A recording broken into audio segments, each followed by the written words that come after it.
Film dimulai ketika seorang gadis tiba di lingkungan barunya. Dia adalah Surin, gadis yatim piatu yang harus pindah karena pekerjaan orang tua angkatnya. Surin melanjutkan tahun ajaran barunya sebagai siswi kelas 6 SD. Tidak ada yang spesial di hari pertama sekolahnya. Surin menjauhi kerumunan dan menikmati makan siangnya seorang diri. Di sekolah, orang-orang menganggap Surin sebagai pribadi yang aneh, terutama setelah mereka tidak sengaja melihat blog miliknya yang berisikan hal-hal misterius dan tidak masuk akal. Surin selalu menjalani hidupnya dengan kesepian, hingga suatu ketika dia bertemu dengan Sungmin, siswa satu sekolahnya yang tinggal di panti asuhan. Sejak saat itu, Sungmin mulai tertarik dan selalu memperhatikan Surin dari kejauhan. Saat pulang sekolah, Surin memergoki Sungmin yang terus mengikutinya dari belakang. Tak disangka pertemuan itu membuat mereka perlahan semakin dekat. Suatu ketika, mereka berdua sepakat untuk mencoba permainan mistis yang dipercaya bisa menghadirkan makhluk halus. Dengan huruf buatan, mereka saling bertukar informasi tanpa takut diketahui oleh siapapun.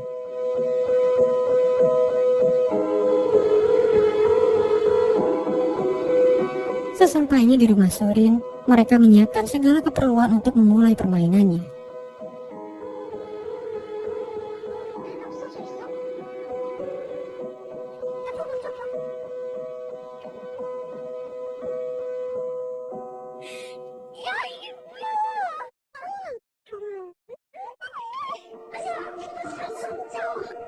Sejak saat itu, mereka berdua semakin dekat dan selalu menghabiskan hari dengan bermain bersama. Di suatu hari, mereka berdua menemukan rumah terbengkalai di tengah hutan. Tanpa mencemaskan hal lain, mereka berdua mengobrol dan saling terbuka satu sama lain. Mereka berdua jatuh cinta dan saling menyatakan perasaannya.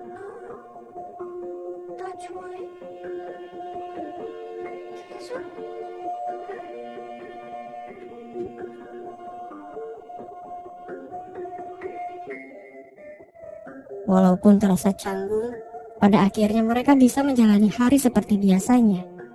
Saat pulang sekolah, Surin bertemu dengan Sungmin dan teman-temannya. Saat itu mereka berencana untuk pergi ke sebuah tempat konstruksi terowongan yang akan diledakkan, tempat di mana ayah tiri Surin bekerja. Tidak lama dari itu, Surin ikut bersama mereka, walaupun sempat ditolak karena dia satu-satunya perempuan di kelompok tersebut. Setibanya di perbatasan, satu di antara mereka memutuskan untuk pergi karena melupakan sesuatu. Ketika mereka melanjutkan perjalanan, Surin memotret teman-temannya itu sebagai bentuk kenang-kenangan. Setelah menyusuri hutan, mereka akhirnya tiba di lokasi terdekat dari terowongan. Namun tidak ada satupun ledakan yang mereka dengar walau sudah menunggunya cukup lama. Hingga suatu ketika, mereka menemukan sebuah gua kecil yang cukup dalam dan muat untuk mereka masuki bersama. Setibanya di dasar gua, mereka terkejut ketika melihat sebuah telur nampak bercahaya dari dalam air. Mereka semakin penasaran dan bertanya-tanya, benda apa itu sebenarnya? Dengan sukarela, Sungmin menyelam ke dalam air dan mengambilnya. Cahaya di telur itu redup ketika mereka membawanya ke permukaan. Salah satu di antara mereka yang bernama Taesik berkata bahwa itu adalah telur monster yang bisa melahap waktu. Dia mengetahui rumor itu dari mendiang kakeknya yang bercerita bahwa akan ada gua yang muncul setiap bulan purnama, dan mereka datang di waktu yang tepat. Dalam kisahnya, kakek Taesik bercerita bahwa siapapun yang memasuki gua itu akan kehilangan waktu. Anak kecil akan berubah menjadi dewasa, dan orang dewasa akan berubah menjadi tua. Di tengah-tengah perdebatan, Surin kembali ke dalam gua untuk mengambil jepit rambut peninggalan ibunya yang tertinggal. Tidak lama dari itu, sebuah ledakan mengguncang area tersebut dan hampir merubuhkan gua. Sesampainya di permukaan, teman-teman Surin menghilang dan hanya menyisakan pecahan telur misterius itu. Surin yang tidak ingat jalan pulang tersesat.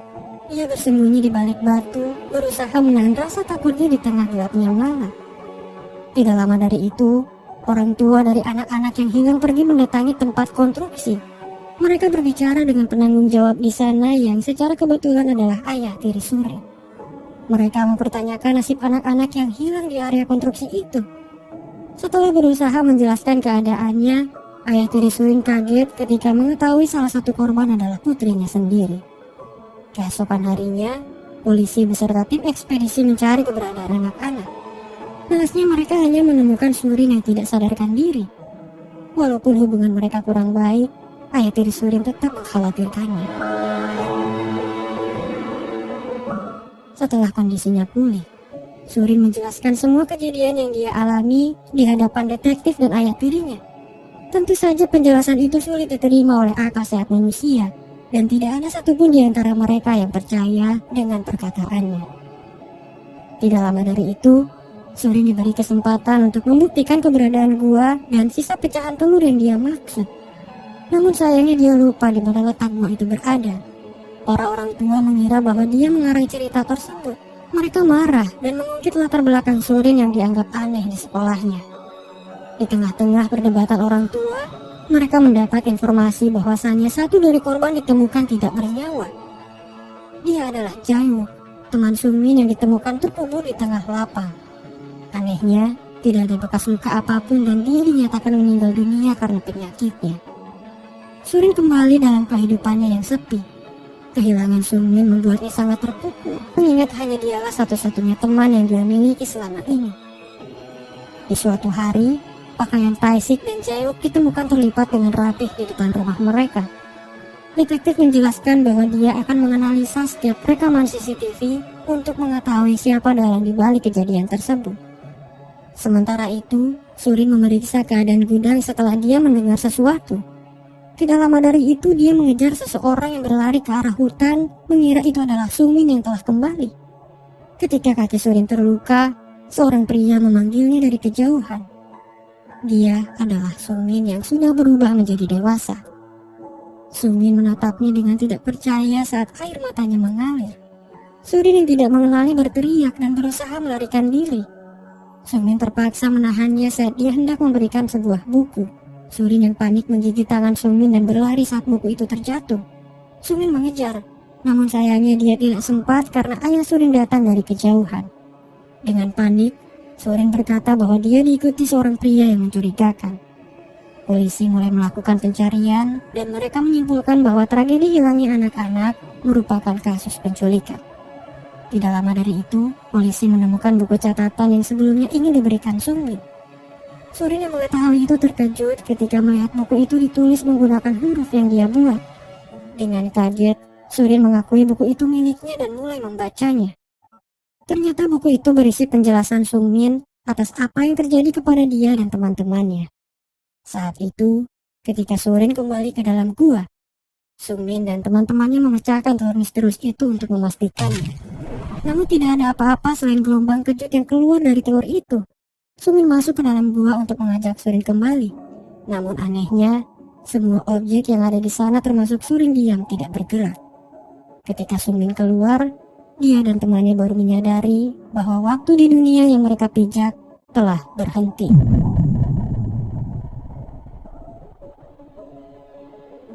Awalnya mereka mengira itu adalah sesuatu yang menyenangkan, di mana seluruh pulau terasa hanya milik mereka bertiga. Waktu yang terhenti membuat hukum gravitasi tidak berlaku. Manusia, hewan, dan objek lainnya akan melayang jika digerakkan oleh mereka. Walaupun terlihat bebas, pada akhirnya mereka mengerti bahwa banyak sekali hal yang tidak bisa mereka lakukan. Mereka tidak bisa bercermin. Mereka tidak bisa membedakan hari. Bahkan mereka tidak bisa meninggalkan pulau tempat di mana mereka tinggal.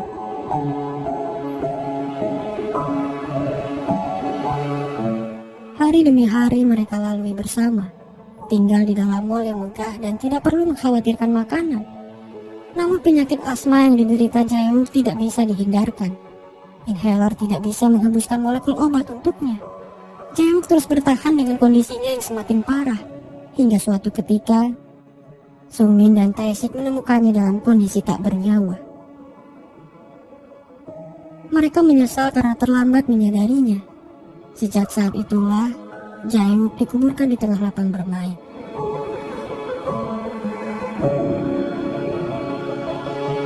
Menyadari bahwa pria sebelumnya adalah Sungmin, Surin bergegas menemui ayah tirinya dan mengakui bahwa panggilan itu hanyalah kebohongan belaka.